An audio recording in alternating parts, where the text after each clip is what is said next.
ECSI fans, you want to revolutionize your sports investing habits? Allow me to tell you about WagerWire. WagerWire is an app that helps you become a superior bettor by allowing you to sync all your sports books and track all your bets in one place. See your current action, your betting history, and stats. You could also sign up for sports books and collect bonus offers. Follow them at WagerWire on X, as it's the best account on the platform. Head to App Store or Play Store now and search WagerWire and download the...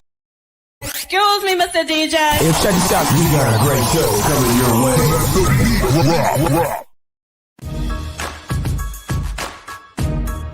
From the ECSI Sports Studios, it's the Midday Market Report with Jeff Dawson.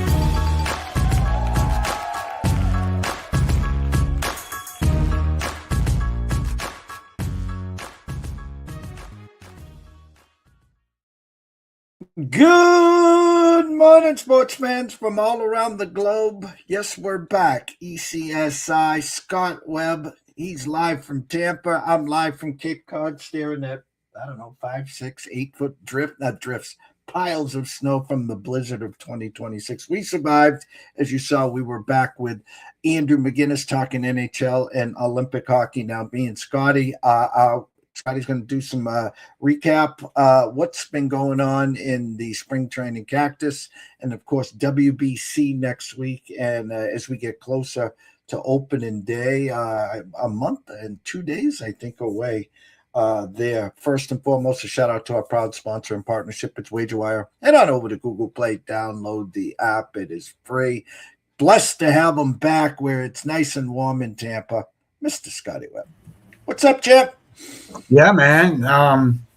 We got our last day of like a little bit of cold this morning. So, it was a little bit cold this morning, and now we'll be, I think, 80 degrees by tomorrow. So everything will be all back to normal, and everything will be hunky-dory, and I don't have to wear this heavy stuff anymore. And, it'll be all good, and I'll be happy. And, the last week was good. And, we had a little bit of cold on like Sunday, Monday, Tuesday, and then it was warm. It's great. And then we did the same thing this week.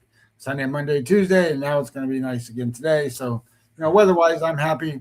You can see him on TV if you have MLB Network, watching the spring training games. It's warm. People are out there looking at it. And it's not cold, so everybody's enjoying it. I said WBC MLB baseball is back. That's our headliner to stay. Interesting, before we dive into WBC, some MLB futures and stuff, what the Pirates have going between Mr. Skeens, Mr. Canning. Their owner must be saying, holy shit, how are we going to afford these two kids? What'd you see yesterday? Not one, but two homers. The kid's legit, huh? Well, he's 19. So as you go and grow, right? I mean, nothing against the Red Sox new signee and Suarez, but Suarez isn't the hardest thrower in the world. So those were his first two hits of the spring. So it's not like he's out there, going crazy. But look, he's not up there to bat 400. He's up there to hit 30 home runs and drive in 100 runs and be a superstar. I do think that when you look at the projections and the different things for this kid, I don't think he's going to go out and be somebody that this year is going to be able to handle all that weight and carry the entire offense and all that. He's just not. He's 19 and he's playing with men, So it's a whole different atmosphere. You got to learn to travel with the team. First of all, you got to make the team. They might not even have him on the roster until the end of April or sometime in May or whatever. And for those guys who don't know what we're talking about Connor Griffin. So as you move forward and you're doing all this stuff, there's a lot of expectations going to be with that kid. Now that said, I would tell you that as they develop. And, Pittsburgh's not been really good at developing talent. I mean, just look at O'Neal Cruz. So as they go along, we'll have to see what that looks like for them. But in my mind, there's no question that this is a team And I know there's a lot of Reds fans and people like the Reds. The Pirates are better than the Reds. And the reason they're better than the Reds is because their offense is better than the Pirates, or the Pirates are better offensively than I don't think people understand the Marcelo Ozuna thing is there. You've got guys that can actually produce power and RBIs for the Pirates that don't exist for the Reds. They're not there. They're not there. You're going to say, well, L.A. De La Cruz. Well, he's got to produce because he so far has been a good fantasy baseball player because he steals a lot of bases and all that stuff. But he's not been he has not been a superstar Major League Baseball player, even though he has those skill sets. What the Reds have is pitching. Well, when you look at what the Pirates have, they have the best pitcher, and then you follow that up with a solid guy like Keller, and then you have Jones, who's going to come back this year. Last year he was out because he tore up his elbow. Jones he's going to be back, I think, in May, and he's another guy that throws 100 miles an hour. So you got 3 or 4 guys that can pitch for the Pirates. You got guys now that can hit for the Pirates. The Pirates' problem is they're not as good as the Cubs, top to bottom. So I think that they're legit, even this season, legit to make the playoffs. They're going to be in that run. They're going to be in that mix. They'll be in the mix with the Reds, for example. Those kinds of teams, but with somebody from the West, whether it be the Giants or the Padres or the Diamondbacks, they're going to be in that mix. But they won't be in the mix with like the next tier up from that, which is probably like the Braves and who wins in the Braves and the Phillies and the Mets. They're not that good.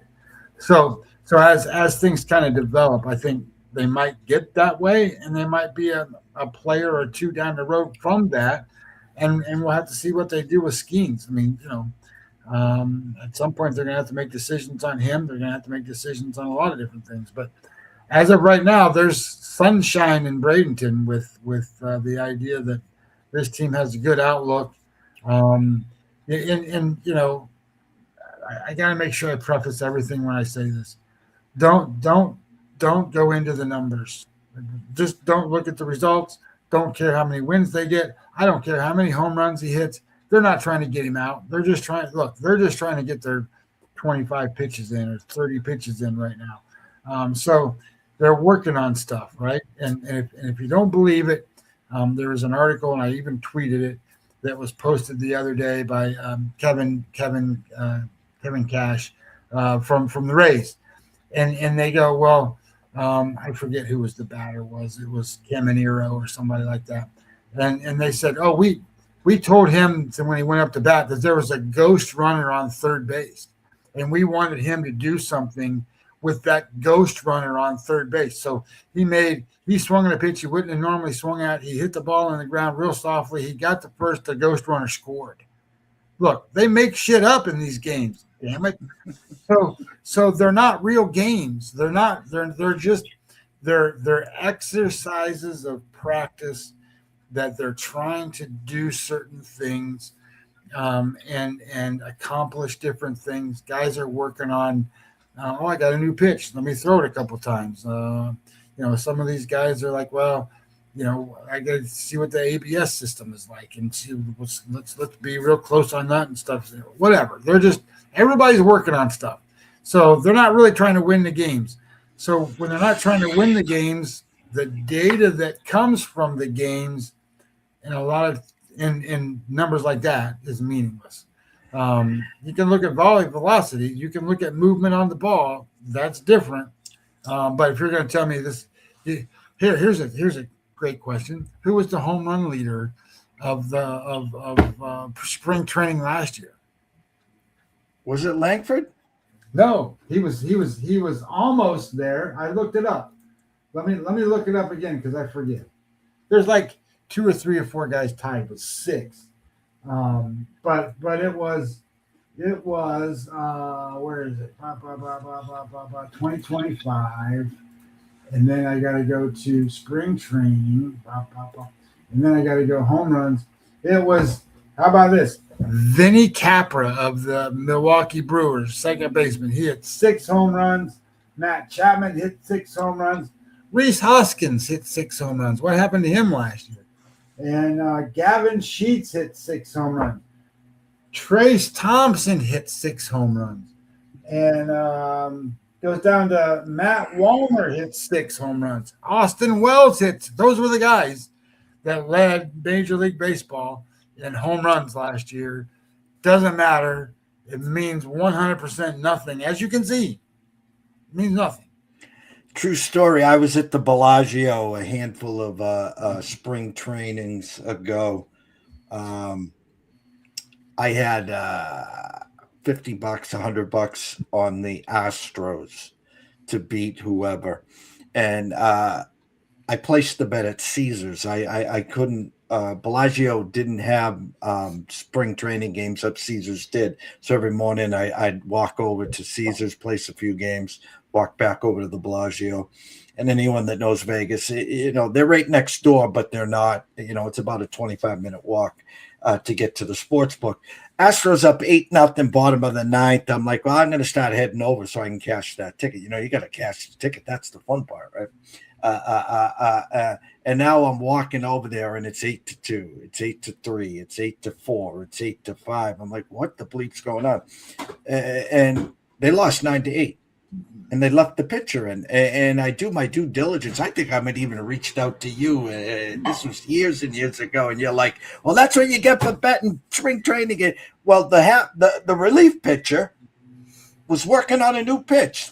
Let's say it was a split finger. And he probably threw 40 pitches, which is a lot, we know, in spring training, and 36 of them with this split finger. He couldn't throw for a damn strike, but he kept throwing it. That was the assignment. Throw it and throw it and throw it some more. So I learned the hard way, Scotty. Well, I'm just telling you, I track this stuff. So I have let me go over here, and I'll share this with everybody. So I'm just going to pull up, we'll pull up the Astros for now. And I go on there, and I click my folder for the Astros, and it pulls up. And I have Mike Burrows pitched on the 22nd, Jason Alexander the 24th, J.P. France the 24th. I know how many pitches they threw. I know what velocity they threw. I know what velocity they threw last year. I know what the variance is. I also know what the drop movement on the ball was, what the horizontal movement on the ball was, and what the vertical movement on the ball was. So that stuff matters. Now, it doesn't matter necessarily in the first outing, but it can. So, for example, let me go to the Cubs for 1 second, because you'll get a kick out of this one. Cubs, and I pull up velocity. So Jamison Taillon threw on February 20th. What's interesting is today is the 25th, and guess who's pitching today? Jamison Taillon. So now we can get a second dose to see what the first dose really meant. So he threw 34 pitches. His average velocity was 91 miles an hour. That's trouble. You got to throw harder than 91. You got to throw harder. You can't be 90, 91. You got to be minimum 92 and a half, 93. You can't be 90. That's like batting practice to these guys these days. So he's 90, 91 or 91.1. Last year he was 92. So he's down, in velocity. His spin rate was down 231 repetitions. Okay, what does that mean? Well, that means his ball, less spin, doesn't move as much. And it shows. His horizontal break compared to last year, same. His vertical break, same, or less one. So it didn't move as much. So that's a problem. Your velocity goes down by 1.2 miles an hour. Your spin rate is less by over 200 revolutions. And just to give you an idea, most of the guys that are going out right now are in the 50s, 60s, 70 range that are either lower or higher. And if they're higher in spin rate, you can see the ball moves more and the velocity goes up. So tell yourself this. If Jameson Taillon is going to throw like that, and he's going to get lined in game number 1 for the Cubs, what's the sports book going to do? They're not going to know this information. They're going to go, well, what did he do last year? What was his value last year? And we're going to line him up just like he was last year. Well, here's where the gambler that knows what they're doing can come in and go, I have a real edge now, because the sports book is lining him based off of his performance from a year ago, but he's not as good as he was a year ago. He's aged a year. He's lost velocity. He's lost spin rate. His ball doesn't move as much. And guess what that means? That means hitters are going to do damage. So we can take advantage of stuff like that. Hence why I track every single start from these guys, and I know those kinds of things. The other thing I chart, just like you were talking about, is guys working on stuff. And there's a spot, and I'll tell you where it is. You can go to you can go to Fangraphs. It's my favorite place to go. But it's actually in the rotographs part of Fangraphs. And it's called Mining the News. There's a link. And it's called Mining the News. And there's a guy that'll write an article about certain things he comes across. So, for example, in Today, he put out a new one. The Astros team, they want Mike Burrows, their new pitcher that they got from the Pirates. They want him to throw his sinker and changeup more. Okay, well, maybe that helps you. Maybe it doesn't help you. But an entry that kind of goes where JT Ginn, who pitches for the A's, he's got a new windup. He's throwing harder, and he's added a 4-seam fastball. Ding, ding, ding. That means, hey, we got to see if this kid's any good compared to what he was a year ago. So you got to chart that stuff and kind of look for the differences and the changes, because I'm telling you, if you see this attached to anything that says Driveline, expect these guys to be better. Expect the results to go up, because you'll see it. Yankees guy, what was his name? Yankees.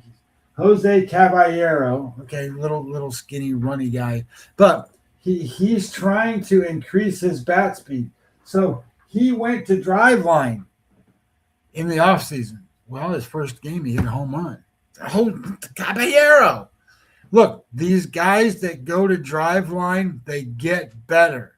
Now, I'm not saying that you can go and say he's going to hit 17 home runs, because that's not what I'm trying to tell you. What I'm trying to tell you is some of these guys who go do that stuff, you might, if you're a DFS player or you're doing whatever, you can gain some of this information.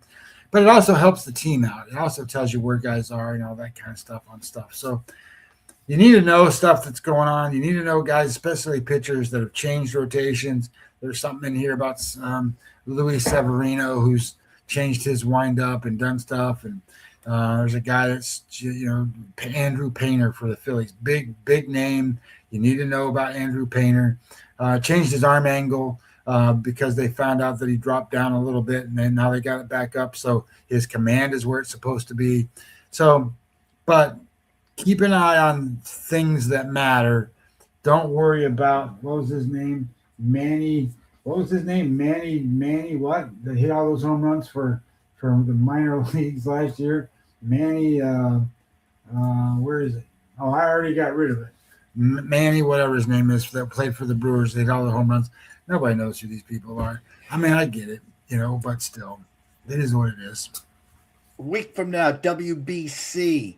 I know you're excited, chomping at the bit. You've been doing a lot of work. You have your own Substack, which we'll talk about before we wrap things up today. But as you get closer a week out, where's the brain? What are you seeing? What are you thinking? What are the sports books offering? Yada, yada, yada. Well, there's a couple things that I've kind of delved into here, and it's hard because I think Pool A, and let me pull it up so that everybody knows who's in Pool A. I have it over here. Where is it? Okay, so teams schedule. I got the schedule.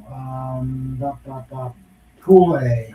So in Pool A, you've got Panama, Colombia, Canada, and you've got Cuba, and you got Puerto Rico. You got those 5 teams.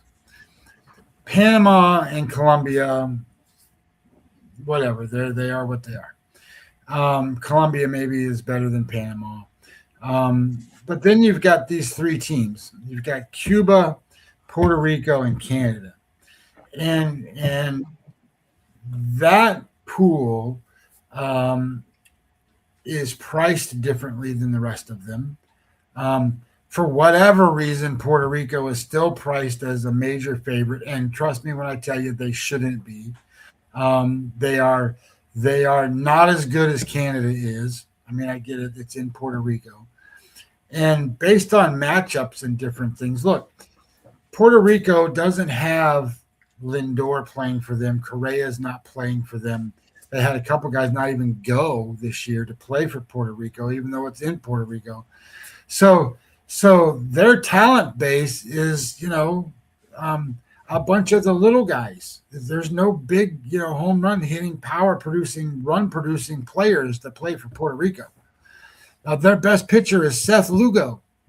Okay. And in this tournament, that's not good enough. So there's, for example, there's a guy that's pitching for Cuba that's better than all those guys. And he pitches in the Japanese league. And in the Japanese league last year, he was like 18-3. In the last 2 seasons, he's like 24-7 or some crazy number with an earned run average. And I get it. I don't really go by it, but that's what you have to measure him by. Under 3. And he's playing against the Japanese players and some of the other guys that are over there from America. And they got a relief guy that throws over 100. He comes out and he plays in that league too, in the Japanese league. So those 2 teams are gonna be low scoring defensive monsters that based on pitching matchups, either one of them can kind of win. But Canada, they got guys that can hit. Josh Naylor's on that team, and then they got kind of guys that maybe can pitch. But they're deeper, right? Mike Soroka. Okay, well, he was good yesterday. They got Jamison Tyon. They got the Big Maple's going to pitch. They got guys that can actually deepen their rotation, but they also have guys that can hit. Let me just pull it. Well, I don't need to go through all that. But so my mind is they've got the better offense and a decent enough pitching. Matt Brash is going to be their closer from Seattle. He's good. So I think they can win. Now, having said that, then you go look at the other damn pools. If you look at Pool B, that's where the United States is.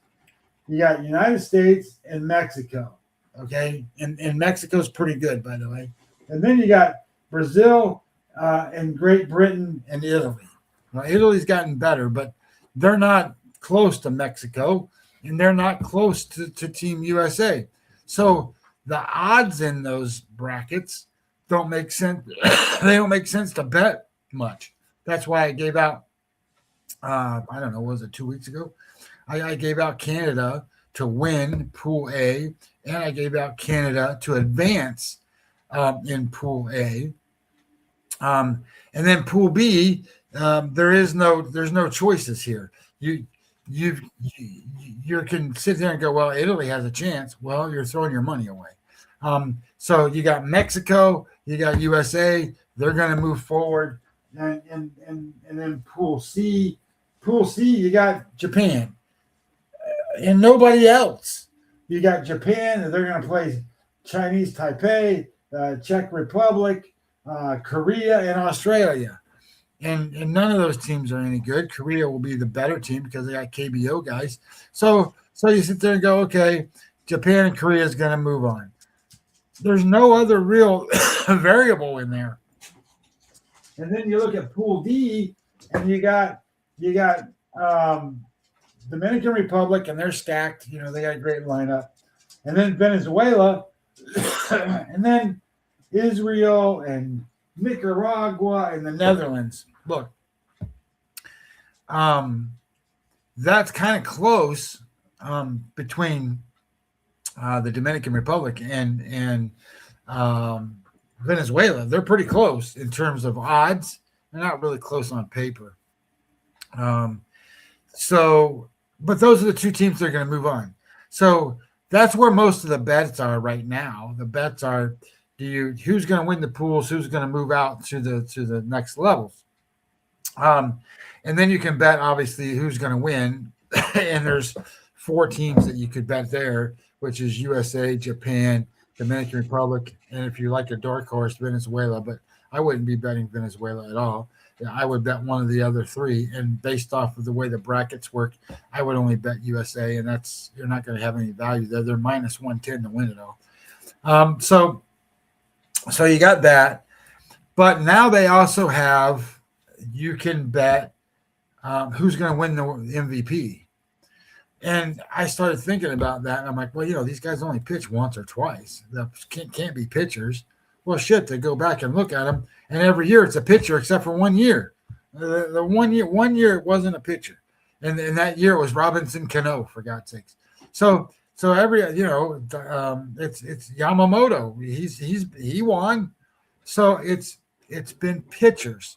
So then you start to think about, okay, well, if it's been pitchers, you know, I got to put Yamamoto in my head because, you know, think about what he did in the World Series last year and coming back and pitching and just being there for his team all the time.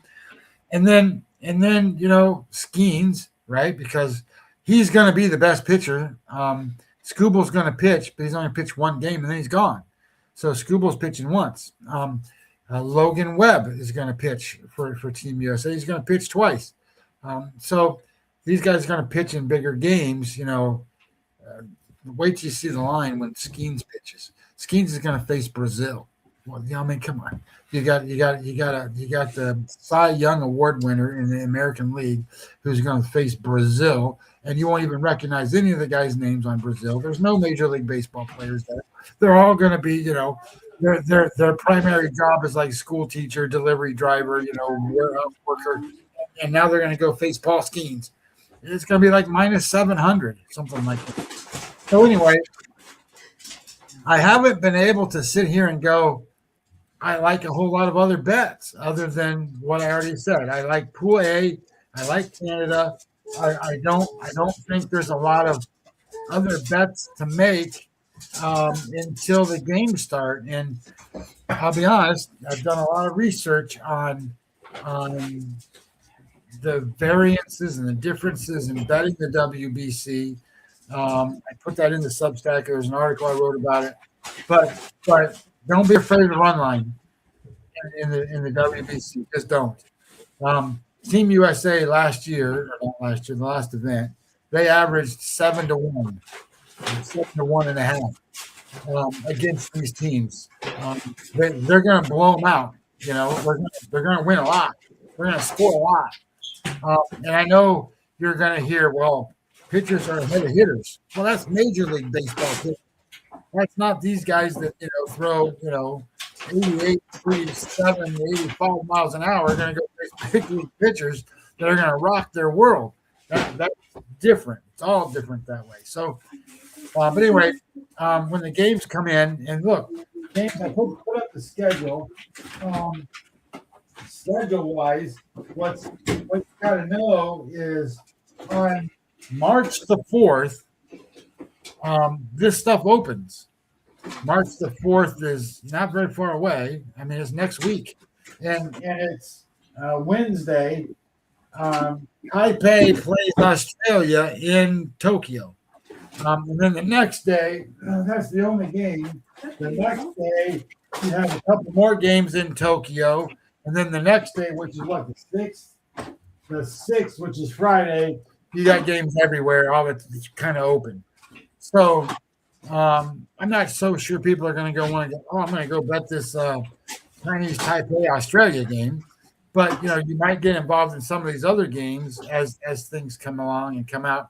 And a couple of notes, right? I put some stuff out there. If you follow me on Twitter, that I've been trying to retweet some information that comes down about some of these guys that play in the Japanese league and some of the players, some of the Cuban guys that are over there and some of the other guys. Some of these guys are pretty good. And just remember, when I say they're pretty good, that's because they compete with the guys from Japan. And who's won most of these WBC events? The Japanese guys. Well, the reason the Japanese guys win is because their season starts earlier. They've already been practicing together. Most of their pitchers are already stretched out for the most part. The guys have their timing down. They've seen enough at-bats that they're ready to go. Whereas Major League Baseball players, they've had 4 days of whatever so far, and then they're going to go work for a week together, and then they're going to go play. So we'll see how it all plays out. But anyway, these guys are better than you might think that play in the Japanese league. Yeah, I get DraftKings up right now. Pool A, Puerto Rico minus 135. You can get Canada at plus 350. Cuba's at plus 700, Colombia plus 500, Panama 1100. So again, you can get Canada plus 350. USA and B is minus 800. Closest is Mexico plus 600. They had a great run last event. The others are Italy 2200, Brazil 5000, Great Britain 5000. Pool C, Japan minus 800. I'll leave it at that. Then Pool D, the most competitive, with DR at minus 145, and again, Venezuela at plus 125 there. The two teams from Pool A, Puerto Rico and Canada, you can get plus 160 there. In B, USA and Mexico, minus 340, Scott. In Pool C, Japan, South Korea, plus 110. Japan, Australia, Japan, Chinese Taipei, plus 200. Japan, Australia is 255. So a lot of ways right now on DraftKings to wager. And the actual champion, USA, minus 115 on DraftKings. Japan, plus 330. DR, 400. Venezuela, 900, yada, yada, yada. We're going to come back most likely on Friday to set up the weekend, bring you back before this starts. And, of course, as the tournament's going, we'll be doing stuff throughout. But as we like to do some closing thoughts or whatever, again, your eyes, you've been working behind the scenes forever here. You're light years ahead of 99.9% of the people on this planet. You're doing a lot of work on your Substacks and stuff, so the stage is yours. Well, a couple things. First of all, I used to run a website. It's just tough to maintain. It costs a lot of money and all that bullshit. So I quit doing it. So the Substack thing is a lot easier. It's and it allows me to write, and I like to write. So it helps me write articles and do some stuff. It doesn't cost anybody anything. I'm shocked sometimes that how many people respond or talk to me or do different things. We're not getting a lot of questions yet on baseball, but lots of times, when I was running the show and doing the show, last year, the year before, whatever it was, I had hundreds of people and lots of questions. So Substack's important. And I put my data there. So you can see all the stuff that I do and all the stuff that happens, and whatever. So that's what the Substack's for. Now, all that being said, I put plays in there, I put ideas in there, I have suggestions in there, but I was trying to figure out what's the best timing for this, and I don't know. There's never any great timing for a lot of stuff, but I think there's two suggestions I'm going to make right now. For Major League Baseball season wins and where we can go. So one's in the American League, and in the American League right now, if you look, the Houston Astros are 86.5 wins. This team's not going to get 86.5 wins. This team is much worse than they were a year ago. I know they got Alvarez back, But this is a much worse team in a much better division.